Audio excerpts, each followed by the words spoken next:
And then I also think a long time ago, I learned that it's the challenge that grows you. So anytime I see a challenge, I say yes. And now it's like that zone in my brain that's like, oh, that's going to be hard. Don't do it. Like it's completely muted. Now it's like, that's going to be hard. I have to do it. Welcome to the Just Do It podcast, hosted by Duffy. Dental Entrepreneur Women is here to dive deep and share stories with the mission to inspire, highlight, empower, and connect all women in dentistry. Hello, everyone. It's Duffy, and welcome to the Just Do It podcast. I'm so happy that you're with me today, and I have a new dear friend with me on the podcast today that I met in Philadelphia at Nachos, and let me tell you a little bit about her before we get started. Dr. Sara Mahmood is the founder and CEO of multiple successful companies in the Dallas-Fort Worth area. She's passionate about leading with integrity and building purpose-driven organizations. Fun facts, she met her husband at 17 and can't resist a good cookie. Love that. Love that. Hi, Sara. How are you? Hi, Anne. I'm so good. Thank you for having me. I'm so glad that we have met. We met in Philly. We had a Do meetup that day, and then Sara was there. And then the first thing I know, she turns around after we were talking to her a little bit about the Do community, ladies, and she immediately joined. Turned around and held up a sign. I just joined the platinum membership. And I was like, that is somebody that just says yes when she feels right. And you just did it. So thank you for doing that. That was wonderful. Of course. And a lot of it had to do with all of the reverence people have for you. I mean, every time it had come on my radar over the past year, it was just like, this is an incredible organization. Anne is amazing.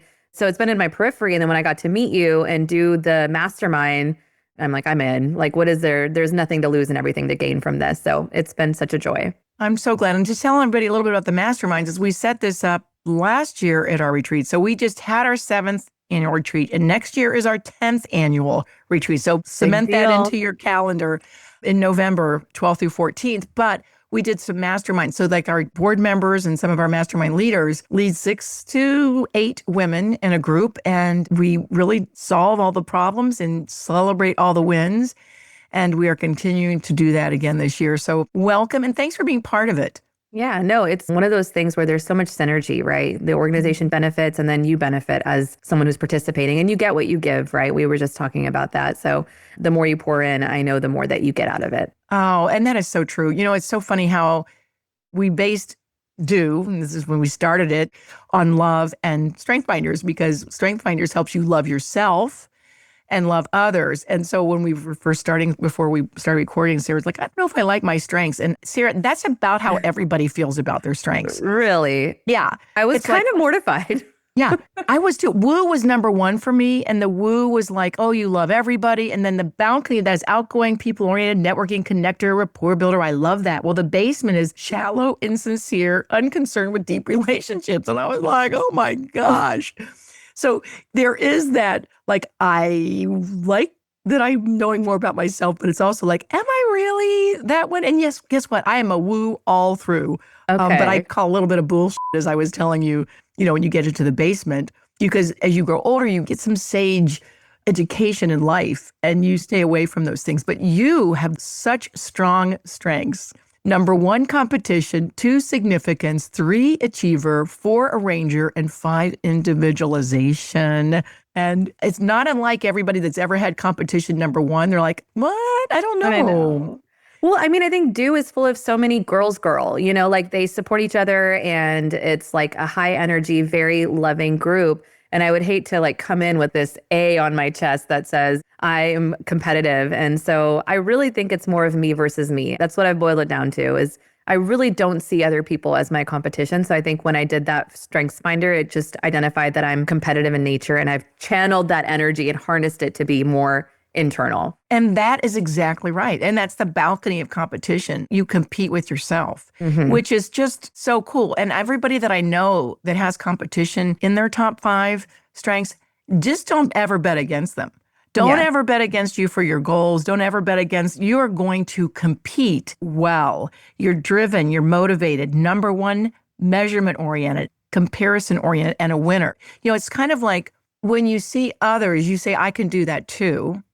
And you don't necessarily want to be going into a situation where you're already at the top. You like sitting on the bench for a little bit of time so that you have a way to go and you can see that path and you're just going to get there. You're going to be playing. You're going to get your scholarship. You're going to get all that because you compete with yourself and you always do your best. So the basement would be you just hope everybody else loses. That's not who you are, right? I And you don't know have the that. time in my life to think about that. There's that really cross saying like, I don't think about you at all kind of thing. It's like, I don't have time to think about people in a negative space and have that take up my brain. That's why I was like, it cannot be that I'm competitive with others because I'm not thinking about other people when I'm on this race, Yeah, it's a strength. And I Yes. think when you realize you want to live in that strength atmosphere, Yeah. you will always win. And significance is another one, Sarah, which when you tell me about all the things you were doing, I remember I had a jaw drop, ladies listening to this and men, when you told me what you were doing at a very young age with kids and a husband and you have accomplished so much. And yet I feel like you're just getting started, just meeting you. I was like, this is just the beginning. You're kind of setting a platform. You're on the low dive right now. I can't wait to see what happens when you're on the medium dive and then when you're on the high dive. Well, Holy thank camoles. I think my dad to thank for that. I think that I've gotten that directly from his genetics is the desire to have significance. And then I also think a long time ago, I learned that it's the challenge that grows you. So anytime I see a challenge, I say yes. And now it's like that zone in my brain that's like, oh, that's going to be hard. Don't do it. Like it's completely muted. Now it's like, that's going to be hard. I have to do it. I can't not do it. And so with that comes a lot of responsibility and you say a lot of, you commit. I'm getting better at expanding to meet the responsibilities that I have versus restricting and saying I can't do things. But it's definitely been a journey. Yeah, well, when you put that with significance and achiever, oh my gosh. I mean, those are all executing. Those two, the significance and competition are influencing. There's 4 domains. And then you've got achiever and ranger are executing. And then individualization is a beautiful trait because you see people for who they really are. You see the difference in people. And that's a gift. Well, thank you. I love that. And I think it's so cool how you've been living them, but then you now can maybe embrace them a little bit more for what they really are and what they really mean. This conversation is doing that because I was avoiding them when I had to put them in the little podcast, and get to, fill out to prepare for this. I was like, do I want to talk about my strengths? I don't know if I should, but say thank you. This has been a complete pivot for me. So thank you. And I love it. Like significance, the balcony of significance, seek outstanding performance, a big thinker, does things of importance, independent, and leaves a legacy. I can't imagine anyone not wanting to have significance at a high level, because I think that especially in our community with women, there's so many of us that are achievers and to be able to naturally have that, because the strength, Sarah, is something that comes very naturally. And when you put experience and education and knowledge into that, it becomes a superpower for you. So this is why don't turn your back on that. And I'm going to send you the genius and beauty of your strengths so you can like really cut and paste those top 5, put them somewhere where you can see them and know that that's what you're made for. And again, you just have to surround yourself with the right people, and you have so far in your career, and you're on your way. So I appreciate that. Thank you. Well, what's something you had to unlearn to become the kind of leader you are today? I think one of the greatest gifts I gave myself was to allow other people to do tasks that I could have done better. There's an author, his name is Dan Martell. He wrote a book called Buy Back Your Time. And he said 80% of what you can do is 100% awesome when someone else takes over that task. And I think a lot of times we can be very nuanced about delegating because it's like, well, I could just get it done myself. But as you grow and scale, your time becomes your most valuable asset. Even just today, I have a whole social media team and I thought I need to get a save the date out to my team. Let me see if I can make it. And I had to say, no, leverage your social media team. Maybe they won't make it the exact way that you want it, but who cares? 80% done is 100% awesome, right? Yeah. And so for me, I think that is the only way that I can have all these balls in the air is by letting people play to their strengths, right? And do what they do best, even if it's not at the standard that I would do it myself. Yeah. And I think that's a female trait as well. More often than not, just easier for us to do it ourselves. And then you put that together with the perfectionism of the dental industry. And if it ain't perfect, it's not good enough, right? I agree. It is easy. But with individualization, you can see the strengths in others. I think that you probably are very good at picking team members, and probably why you're successful with the multiple practices that you have. You have a keen eye for that, or a keen heart for that, if you will, of actually seeing something in somebody that they could take a little bit of your burden off and do it at least 80% I because agree. actually it's funny because individualization is my dead last. Really? Dead last. I wasn't surprised because it's about being a good gift buyer also, and maybe you're a very good gift buyer. I try to be. Yes, and I am a lousy gift buyer. You just ask my kids every Christmas. It's like, really, Mom? So then I own it, and it's not so bad anymore. So I mean, it's kind of a joke in the family. So tell me That's what funny. you want because I'm going to pick something that Don't care. yeah, You'll yeah, get to what I don't want to get care. to. Yeah, it goes right into the trash. And what's funny is like back in 2019, I had one practice and I was like, no, but I'm not going to have one practice for very long. I'm going to have a lot of practices. So I hired a director of operations for my company. We hadn't even broke $1 million in revenue yet. And I paid her more than I pay myself back then, just because I knew I had a vision for growth. And so it's one of those things that I always knew to have a team in place before I needed that team so that, Wow. you could grow in and divvy up and give them tasks from your to-do list so that you can add more high impact things to your schedule, right? So it's been a trend where I always hire before I need, or I try to. I mean, we all have fallacies. Yeah. It's like one of those things where I try to hire before I need someone and offload tasks before it really even makes sense, and then have them grow into that so that I can create more space to do high impact things. Wow. That really lends itself to individualization. And I mean, all of it, just because you can't succeed. I hope that if you're listening to this, maybe you need to do that in your own business.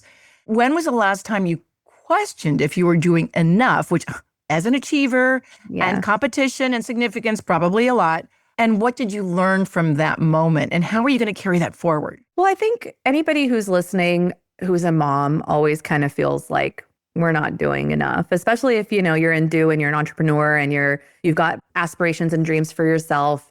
You sometimes have this feeling that you're doing it at the sacrifice of being a good mother to your children. And so I grapple with that. I'm human. And that's something that I still kind of every day I'm like, just tomorrow, my 7-year-old has a hot cocoa social at a school and I can't be there. I'm going to be in an office an hour away, and it weighs on you. So I think from a motherhood perspective, that's always one of those things. And I'm not really sure how to reconcile that feeling other than just knowing that I'm setting a good example for them when they grow up and see other women do amazing things, that it makes them proud that their mom also, made those decisions. And so still kind of learning that one. And then I think, honestly, you would probably resonate with this. Before this past year, I knew I wanted to do big things and amazing things, but I didn't really have a lot of clarity on how I was going to get there.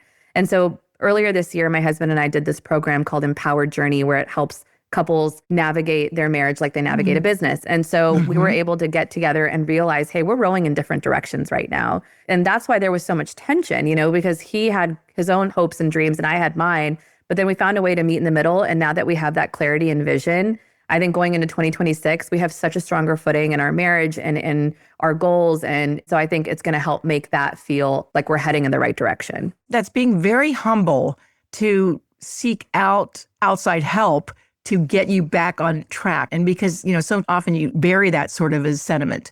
Yeah. But you don't win that way, right? And so you're winning in your own mind and in your own life. What it was is I don't want to be doing this forever. I don't want to wake up at 60 or 70 and still be seeing patients. And the only way that I can get myself out of this is if I come up with a plan. And I cannot execute on that plan if my husband also doesn't align with it. You bet. I've been in a lot of side gigs, and I think the women that I know, most of them in my teams were female-centric, the ones that did not have the support from their husband, because we grow. We're not the same as we were when we were 7. I met Tom at 19 and you were 17. So you still don't really know where you're going to go, what you're going to do, how you're going to get there. And if you don't have that support, I would really like to say that each person in a marriage, if they each give 75%, because sometimes you're on the 25% side and sometimes you're on the 70. But if you each give 75, you're going to win going forward. But the ones that didn't have the support, and actually even from a team member in the office, didn't have the support of the leader in the office, they just were never going to make it a great career or a great marriage, all of those things. You do need to have somebody have your back and your closest person to you. So good for you I couldn't guys. agree more. I'm obsessed with my husband. I know you are too. Yeah. When you're having kids and starting a business, it's so lonely. And I think that was part of the reason I wanted to join Do too, is because I'm finally in a place where, I feel like I can have friends, but for the longest time, it was just, my husband was my bestie, and So to have that kind of unconditional love, I pray that my boys will be a husband like he is and that my daughter finds a husband like him because he's just that embodiment of support and unconditional love. And so it's just one of those things that's such a blessing. I never take it for granted. It's such a gift when you guys can come together. You can support him. You just know he's your bestie. He's always got your back. Yeah, I feel like that is the luckiest. They say that's the most important decision you make in your life. And 100,000%. I know. I look back on it. Well, Tom and I just celebrated 50 years. The whole world knows that. I know. Congratulations. Thank I remember you. you saying that. Yeah, that's so exciting. It's so cool. And it is possible. We're still in love. Not only love each other, but we still, we're in love. And that's possible if you've got two people that want the same thing. Yeah. Oh my gosh. Well, what does success actually feel like to you now compared to when you first started? Because you have accomplished so much. But as I was saying earlier, this is just you on the low board of your life because who knows, what you're going to achieve in the long run. Oh my gosh, there's so much naivety when you first get started. You don't realize how hard it's going to be. And so when I first opened my practice when I was 26, I was really driven by the metrics, like how long is it going to take me to reach this revenue target, this many practices. And that's what success was. And it was something that created a lot of discouragement because some things really are out of your control. My first son was not planned. And so when you find out that you're pregnant and you're 6 months into your startup, there are certain things that, you can't do at the pace or momentum that you wanted to do them at. And so that was really a struggle for me. But now I really do think of success as just the time that I get with my family. And I don't mean to sound frou-frou Hallmark about that. Like I really am just, when I think about where I am today and where I'm going to be when I hit those, financial targets that I have, I'm still happily married to my husband. My kids are healthy and safe and thriving. I pray that my parents are still around, that my siblings are still like super close. And those are the things that truly matter. And so I think getting that sense of groundedness where it's like, the best days are already here. The journey is the joy. I don't care if I have a Rolls Royce in my garage. What matters is that I come home to my family, right? And so now what pushes me is that internal, well, if this person can do it, I can definitely do it. Like if I set a goal for myself and other people have also achieved that goal, there's no reason that I realistically can't do it. So I'm trying to just achieve these goals professionally because it would be a waste to not maximize on my potential. But it's not for some sort of arbitrary financial gain. It's just because when you set a challenge for yourself, you want to achieve it, right? Yeah. But I already feel like the best days are already here. I always look at my kids and I'm just like, I can't believe you're my kids. Like it's the best feeling ever. And same with my husband. So I hope I can keep that, because that gratitude is what makes it all so much more enjoyable. Yeah. I mean, they say there's never been a U-Haul behind the hearse. And it is just so important. But also setting the example. A lot of us are moms. And if we're not a mom, we're a daughter or a sister or, a dear friend that has to take care of somebody. And we wear a lot of hats. But when you think about the real importance of what life means to you, if you keep that at the forefront, I think the sky's the limit and happiness is the limit. You're choosing joy and you're choosing gratitude. And I think that'll rub off on the kids. I think our kids, when they look back on our lives, because you probably don't know that I, working 2 days a week or a day a week, we moved 10 times, and I really wasn't a breadwinner in the house at all. I didn't have those goals. Back in the day, honestly, Sarah, I didn't know I could have them, to tell you the truth. And then life gets in the way a little bit. I'm like, oh, geez, I got to do something. And then I found things that I could do. But the kids were glad that I did that because it showed them that they need to work somewhere in some capacity that they love and that they just got to make a living and give to community and then build the family around it with love. Those are the important things. And they're always watching, and I think that's the best way for them to have an example is not what you tell them to do, but what they see. Yes, I know. I love that. And it always reminds me of the 4 agreements, do your best at all times and your words impeccable and take nothing personally. The 4 agreements, take nothing personally and then make no assumptions, They're not easy to live by the middle two, but it always works out so well. So tell us what you're up to right now and what we can do to help you if you're listening, and why we want to get in touch with you and how we get in touch with you. So I just opened my 4th dental practice and I assumed the role of CEO of mine and my husband's company. So he is a chiropractor and he has 4 chiropractic locations. Together, Wow. we had created a company called Brush 365 Dental Injury, which caters to patients that have gotten hurt or trauma due to someone's negligence. So typically it's a car accident patient. That's his bread and butter. And he was noticing that a lot of the patients coming into his office had dental injuries and they didn't have anywhere to go because dentists don't typically accept those cases. So we built this thriving company and we decided that we should join forces and play to our strengths. And he's not the culture builder and the operations kind of guy. He's more of a business development guy. So he stepped into Chief Business Development Officer. I stepped into CEO, which has been incredible. I think one of the most amazing things that I've noticed about Do is the diversity in what people offer. And so I am looking to connect with anyone who offers a service that could be beneficial to a multi-site healthcare group, in particular when it comes to marketing, social media, branding. I mean, those are all things that I think, could use some extra help with. And then also, I just kicked off a joint study club for us called the BZ Brush 365 Zenith Study Club. And I'm looking for speakers for that too, to be able to remote in and educate my team. We've got a team of almost 40 now. And so those would be, I think, the two avenues that I think would be great. And then also just genuine friendships, right? I think that was one of the beautiful parts of Philadelphia, is meeting people like Valerie and Manal and Beverly, and even talking to Amanda. Everyone was so kind and there was no agenda. It was just like, I want to get to know you and I want to be your friend. And I think that's been a void in my life for a long time. We don't have to necessarily exchange services, but I'd love to get to know you and see if, we can drink some tea and learn about each other and, just build a relationship that way. I'm on Instagram, Facebook, LinkedIn. You can text me, you can message me, and I'm accessible. I love it. And that'll all be in the show notes, everybody. I love how you say that, because some of the intangibles that we get from Do, and I always say call a Do when you're in a spot, might be when your kids are teenagers. And you might have to call, Grammy Duffy over here, and I can give you some sage advice on those things, because sometimes you don't necessarily want to call your own mother. You might want to call your dental mom and say, hey, how would you handle this? So, That's sweet. all those beautiful things come together within our community. And you are a huge asset to coming in and being a wonderful member for us. And I just thank you so much for your time today. I know you got to get back to the office. Yeah, no, thank you. It was an honor. And anytime I get to spend with you, Anne, is time well spent. So thank you. Oh, thank you, Sara.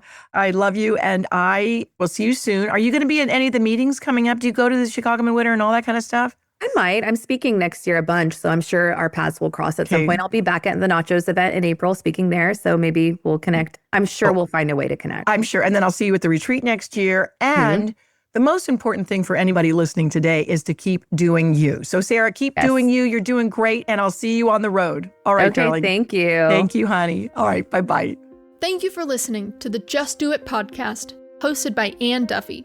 To learn more about dental entrepreneur women, to share your story, or to join the movement, please visit our website, do.life. That is DEW.life.